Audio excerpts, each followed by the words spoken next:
Hello అండి. Welcome back to Harris Santhu world. ఈరోజు ఈ వీడియోలో మనం ఇడ్లీ, దోస, వడ ఇలా ఎందులోకైనా పర్ఫెక్ట్‌గా సెట్ అయిపోయే పల్లీ చట్నీని ఎలా ప్రిపేర్ చేయాలో చూసేద్దాము. చాలా సింపుల్‌గా చేసుకోవచ్చు. అలాగే చాలా టేస్టీగా ఉంటుంది. ఈ చట్నీని మనం స్టోర్ కూడా చేసుకోవచ్చు.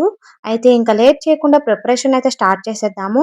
వీడియో స్టార్ట్ చేసే ముందు చిన్న రిక్వెస్ట్ అండి. మన ఛానల్‌ని మీరు ఫస్ట్ టైమ్ చూస్తే ప్లీజ్ వీడియోని లైక్ చేసి సబ్స్క్రైబ్ చేసుకోండి. ఇంకా లేట్ చేయకుండా ప్రిపరేషన్‌లోకి వెళ్ళిపోదాం. ఈ పల్లీ చట్నీ కోసం ముందుగా స్టవ్ ఆన్ చేసి కడాయిని పెట్టుకొని 3 టీ స్పూన్స్ వరకు ఆయిల్‌ని వేసుకోండి. ఆయిల్ కొద్దిగా హీట్ అయిన తర్వాత అర టీ స్పూన్ వరకు జీలకర్ర, 1 టీ స్పూన్ వరకు మినపగుళ్ళు, మీరు మినపపప్పును కూడా వేసుకోవచ్చు. తక్కువ ఉన్న మినపపప్పు ఉన్నా సరే వేసుకోండి. అలాగే 1 టీ స్పూన్ వరకు శనగపప్పు, అలాగే కొద్దిగా కరివేపాకు. తాలింపులో వేసుకుంటాము. కానీ ఇందులో వేసుకోవడం వల్ల టేస్ట్ అనేది చాలా బావుంటుంది. అలాగే ఒక 5-6 వరకు పచ్చిమిర్చిని కట్ చేసుకొని వేసుకోండి.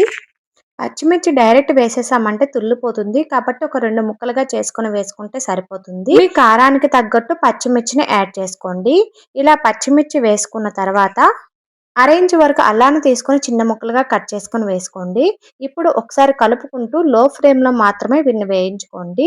పూర్తిగా వేగనవసరం లేదు. కొద్దిగా వేగితే సరిపోతుంది. ఇలా వేగిన తర్వాత పల్లీలనైతే వేసుకోండి. నేనిక్కడ అరకప్పు వరకు పల్లీలను వేసుకున్నాను. అలాగే ఒక అరచెక్క నిమ్మకాయ సైజ్ అంతా చింతపండుని వేసుకోండి. పిక్క తీసిన చింతపండుని వేసుకోండి. అలాగే ఎండు కొబ్బరి అనేది సీక్రెట్ ఇంగ్రీడియెంట్ అని చెప్పొచ్చండి. ఈ ఎండు కొబ్బరి వేయడం వల్ల చట్నీ అనేది చాలా టేస్టీగా వస్తుంది. ఎండు కొబ్బరిని మాత్రం అస్సలు స్కిప్ చేయొద్దు. ఎండు కొబ్బరి వేయటానికి ట్రై చేయండి.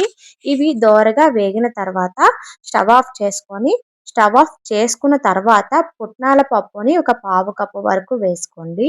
పుట్నాల పప్పు వేయడం వల్ల చట్నీ అనేది మరింత టేస్టీగా ఉంటుంది. ఇవి పూర్తిగా చల్లారనివ్వండి. పూర్తిగా చల్లారిన తర్వాత మిక్సీ జార్‌లోకి వేసుకొని ఇందులోనే వెల్లుల్లి రెబ్బలు ఒక 5, 6 అలాగే టేస్ట్‌కి తగ్గట్టు సాల్టు, అలాగే చట్నీ కన్సిస్టెన్సీకి తగ్గట్టు వాటర్‌ని యాడ్ చేసుకొని మిక్సీ అయితే చేసుకోండి. నేను వెల్లుల్లి రెబ్బల్ని యాడ్ చేయలేదు. నా దగ్గర ప్రెజెంట్ వెల్లుల్లి అయిపోయింది. అందుకు నేను వెల్లుల్లి రెబ్బల్ని యాడ్ చేయలేదు. ఉంటే మాత్రం యాడ్ చేసుకోండి. లేకపోతే స్కిప్ చేసేయొచ్చు. చట్నీ చాలా టేస్టీగానే వస్తుంది. చాలా సింపుల్‌గా చేసుకోవచ్చు. చాలా తక్కువ టైంలో చేసుకోవచ్చండి. అయితే చట్నీని స్టోర్ చేసుకోవచ్చు అని చెప్పాను కదా!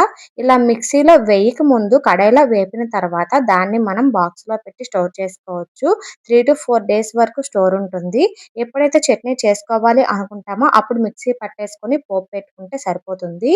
మిక్సీ చేసిన తర్వాత చట్నీకి కొద్దిగా పోపునైతే పెట్టుకోవాలండి. అదే కడాయిలో మరలా ఆయిల్‌ని కొద్దిగా వేసుకొని అర టీ స్పూన్ వరకు ఆవాలు, ఒక 2 ఎండుమిర్చి, కొద్దిగా కరివేపాకు వేసుకొని లో ఫ్లేమ్‌లో దోరగా వేయించుకోండి. కరివేపాకు కొద్దిగా చిటపటలనేటప్పుడు స్టవ్ ఆఫ్ చేసి ఇందులో మనం మిక్సీ పట్టేసుకున్న చట్నీని వేసుకుంటే అంతేనండి. చాలా ఈజీగా, చాలా సింపుల్‌గా మనకి చట్నీ అయితే రెడీ అయిపోతుంది. చాలా అంటే చాలా టేస్టీగా ఉంటుంది. మనం బయటకి వెళ్ళేటప్పుడు రోడ్ సైడ్ తింటూ ఉంటాం కదా! అలాంటి టేస్టే వస్తుంది. చాలా సింపుల్‌గా చేసుకోవచ్చు కదా! ఇడ్లీ, వడ, దోస ఎందులోకైనా పర్ఫెక్ట్‌గా సెట్ అయిపోయే చట్నీ ఏది అంటే మాత్రం ఇదే అని చెప్తానండి. మరి మీరు కూడా ట్రై చేసి మీకు ఎలా వచ్చిందో నాకు కామెంట్ రూపంలో తెలియచేయండి. అలాగే వీడియో నచ్చితే ప్లీజ్ లైక్ చేయండి.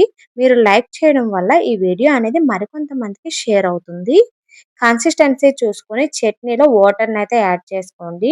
నేను కొద్దిగా చిక్కగానే చేసుకున్నాను. మీరు కొద్దిగా పలచగా చేసుకోవాలి అనుకుంటే మిక్సీ పట్టేటప్పుడు వాటర్ అనేది కొద్దిగా యాడ్ చేసుకోండి. ఈ వీడియో మీకు నచ్చినట్టయితే ప్లీజ్ మన ఛానల్‌ని లైక్ చేసి సబ్స్క్రైబ్ చేసుకోండి. Thank you.